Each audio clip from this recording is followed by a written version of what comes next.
Bonsoir, le Talk Orange de Figaro reçoit ce soir Hervé Novelli, secrétaire d'État chargé notamment des PME, du commerce et du tourisme. Bonsoir Hervé Novelli. Bonsoir. Alors avant de parler des sujets qui vous intéressent, vous, en tant que ministre et aussi en tant que responsable politique, il y a l'affaire Bettencourt qui est en passe de devenir une affaire Woerth. On a vu aujourd'hui à l'Assemblée nationale le Premier ministre monter au créneau pour défendre son ministre du Travail, qu'il a qualifié d'homme intègre, et dénoncer ceux qui traînent son honneur dans la boue.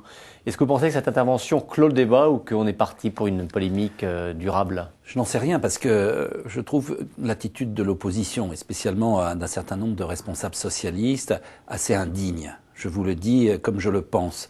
Tout simplement parce qu'on a le sentiment que Éric Woerth menait et mène toujours de manière très forte la réforme fondamentale du financement des retraites des Françaises et des Français.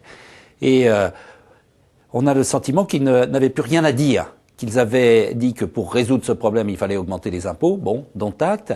Et maintenant, on s'attaque à la personne d'Éric Woerth, mais je crois qu'il y a derrière ces attaques, surtout celui qui aujourd'hui est en charge d'une réforme fondamentale qu'il mènera avec nous tous à bien, j'en suis convaincu. Mais là, vous pointez les critiques de la gauche, mais ce matin, quelqu'un a estimé que le travail salarié qu'exerçait Madame Woerth dans la fondation de Madame Bettencourt présentait un conflit d'intérêts par rapport à la fonction ministérielle de son mari et que c'était une situation intenable. C'est pas quelqu'un de gauche qui a dit ça, c'est Alain Madelin. Alain Madelin qui est un de vos amis très proches. Mais il le demeure même après l'avoir dit. Simplement, moi je relève que Madame Woerth était dans une situation de salarié, qu'elle n'était pas au cœur de la stratégie de la société qui est aujourd'hui en cause et qui gérait non pas les avoirs de Madame Bettencourt à l'étranger, mais les dividendes perçus par Madame Bettencourt en tant qu'actionnaire de L'Oréal. Ça n'a rien à voir. Et moi, je considère qu'aujourd'hui, il y a un climat malsain en France et que les rumeurs distillées ça et là, toute cette volonté de prendre pour vérité ce qui se trimballe sur Internet est quelque chose auquel on devrait prendre garde. Parce que peu à peu, la déontologie, l'exigence de vérité, l'exigence de vérification des sources, toute chose qui fonde le métier de journaliste, eh bien, s'en va au prix d'attaques ad hominem qui sont véhiculées sans aucune preuve. Donc voilà la réalité.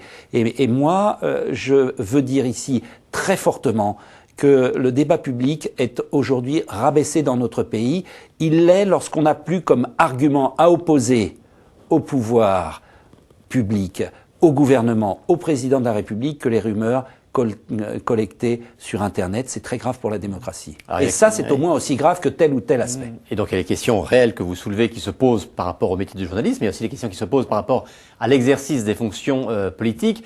Il y a depuis ces dernières semaines une série d'affaires sur la mission confiée à Christine Boutin, sur les cigares achetés par le ministère pour Christian Blanc. Et c'est François Fillon lui-même qui, à l'Assemblée tout à l'heure, annonçait qu'il y aurait de nouvelles décisions sur l'exemplarité des ministres. Selon vous, jusqu'où il faut aller dans ces règles et dans ces décisions? Le Premier ministre appréciera, et je crois qu'il a raison de rappeler un certain nombre d'exigences, de transparence et d'éthique finalement, de comportement.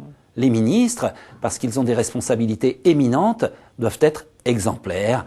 Et c'est cela, aujourd'hui, je crois, que le Premier ministre les rappellera. ministres. Eh bien, c'est à vous d'en juger. Je me garderai bien de juger les ministres, mes amis, mes collègues, dans l'exercice de fonctions difficiles et éminentes. Mais je le dis en ce qui me concerne, être au gouvernement, c'est aussi avoir une éthique de comportement qui mette à l'abri de telle ou telle révélation, aussi petite soit-elle ou aussi mesquine soit-elle. Alors vous l'avez souligné, les attaques sur Éric Woerth interviennent au moment où il présente cette réforme des retraites. Est-ce que cette polémique risque d'affaiblir cette réforme, voire de la compromettre?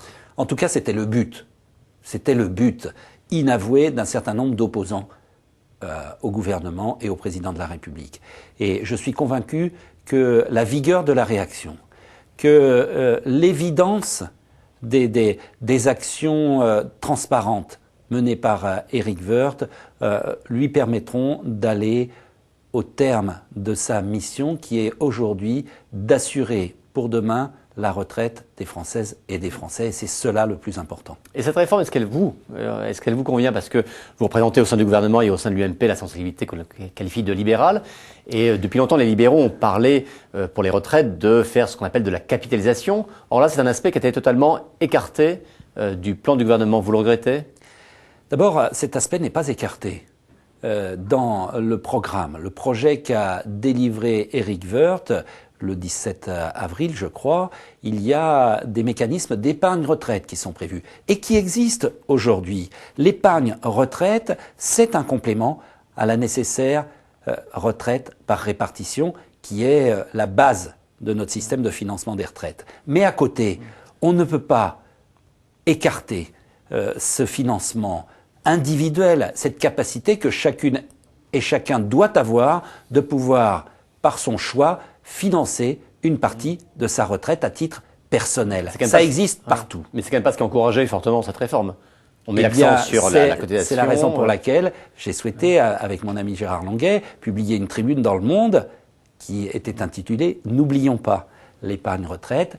Cette épargne retraite, elle est nécessaire. Elle est même inéluctable. Elle est pratiquée dans tous les pays. Elle le sera aussi en France. Elle commence d'émerger. Les plans d'épargne retraite par collectif, les plans d'épargne retraite populaires, tout cela commence à se mettre en place grâce à la réforme Fillon de 2003 que j'avais fait adopter par amendement, cette épargne retraite collective. Eh bien, on va continuer de pousser cela, non pas par esprit idéologique, par esprit de système, mais parce que aucun pays au monde ne peut se priver d'une épargne retraite à côté de la retraite par répartition, parce que tout le monde sait de manière arithmétique que l'allongement de la durée de vie, elle conduit à avoir beaucoup moins d'actifs et beaucoup plus d'inactifs ou de retraités, et que la retraite par répartition, certes, continuera d'être une base très importante du financement de nos retraites, mais qu'à côté, il faut développer les mécanismes d'épargne retraite. Et j'ai fait des propositions dans ce sens, et nul doute qu'au Parlement, mes amis et d'autres signaleront cette nécessité et pourront proposer des modifications au projet de loi du gouvernement. Donc ce que vous souhaitez, c'est que dans le débat parlementaire, il y ait des amendements venant des libéraux de l'UMP. Pas, je peux vous dire qu'il y en aura. Bien sûr, parce qu'il est normal qu'au Parlement, ce texte soit discuté et éventuellement amendé, et qu'on pose la question aujourd'hui de l'épargne retraite et des mécanismes qui pourraient l'aider à devenir un pilier incontournable du financement de la retraite des Français. Et de même, est-ce que vous souhaitez, est-ce que du coup il y aura des amendements en ce sens, que l'harmonisation entre le régime de la fonction publique et du régime privé soit plus rapide Vous connaissez les principes qui fondent cette retraite, ce sont des principes d'équité.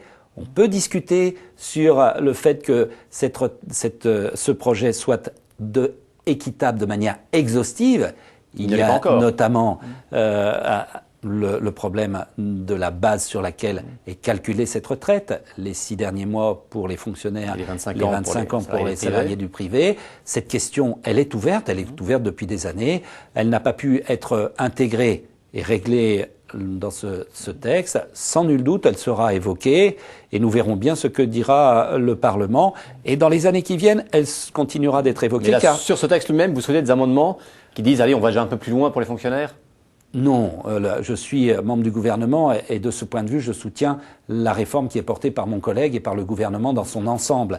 Mais par contre, ce que je sais, c'est qu'il ne faut pas oublier d'autres mécanismes, et je citais l'épargne retraite. Quant à l'équité exhaustive dont je parlais tout à l'heure, eh bien, nous verrons cela dans quelques temps. En tout cas, cette réforme, elle est porteuse aujourd'hui d'une équité, notamment, je pense, à la cotisation des fonctionnaires qui va être alignée sur le niveau de cotisation des salariés du privé. Ça n'est que justice. Et alors, cette réforme des retraites, c'est un des aspects de l'assainissement global des finances publiques. On voit bien qu'en France, mais aussi dans tous les pays, il y a des plans, alors appelons-les de rigueur ou pas, je ne sais pas comment il faut prendre, mais d'économies faites notamment sur le train de vie de l'État. Vous souhaitez que la France aille plus loin en matière de rigueur budgétaire, notamment en ce qui concerne le périmètre de l'État? La France, elle est peut-être plus malade que d'autres pays en termes de déficit, ne serait-ce que parce que depuis près de 30 ans, on a toujours affiché des déficits budgétaires. Et donc, ça doit interpeller. Moi, je voudrais faire une réflexion sur le fait que les États sont aujourd'hui malades. Et il y a 2 ans, on disait ce sont les États qui vont nous sauver. Aujourd'hui, on constate qu'ils sont fragiles, comme les autres. Et ça doit nous inciter à avoir un regard beaucoup plus équilibré que celui qui a prévalu il y a encore quelques mois sur le thème « c'est l'État qui peut nous sauver » et ce sont les libéraux qui sont condamnés. Discours porté par Nicolas Sarkozy lui-même d'ailleurs, on se souvient de son discours de Toulon et sa préparation du G20. Mais l'État a un rôle à jouer et il l'a montré pendant une crise qui pouvait tout emporter. Donc l'État pompier qui éteint l'incendie, oui, mais n'oublions pas que ces États le payent aujourd'hui par une fragilité accrue, car les déficits se sont creusés. Et on voit bien que les États sont aussi fragiles que d'autres institutions ou que des entreprises, et qu'on ne peut pas attendre tout de l'État. Et la leçon de la crise, c'est qu'il y a d'un côté le rôle salvateur des États pour éviter l'effondrement, mais qu'il y a aussi le rôle salvateur de l'initiative individuelle. Regardez le succès de l'auto-entrepreneur et vous comprendrez que les libertés, ça peut faire germer beaucoup de croissance et beaucoup d'emplois. Et on termine très rapidement sur un secteur qui vous concerne près, c'est la fameuse baisse de la TVA dans la restauration. Il y a un internaute qui vous demande comment va-t-on payer ce cadeau fait aux restaurateurs qui n'a eu aucun effet sur l'emploi, dit-il. Il a tort puisque l'INSEE vient de montrer qu'il y avait eu près de 22 000 créations d'emplois, ce qui fait de la restauration le premier secteur. Mais je voudrais revenir en 2 mots sur l'action que je mène comme chef des réformateurs. Un groupe qui a puissamment aidé le candidat Nicolas Sarkozy à être élu président de la République en portant un certain nombre de propositions. Eh bien, lors des prochaines élections présidentielles, nous nous engagerons auprès du candidat de la majorité présidentielle, et le candidat, c'est le président sortant, il est le candidat naturel, on s'engagera aussi fortement avec des propositions fortes que je ferai avec mes amis dès vendredi lors d'une réunion des réformateurs qui se tient à Toulon. Hervé Novelli, merci et rendez-vous demain pour une nouvelle édition du Talk Orange Le Figaro.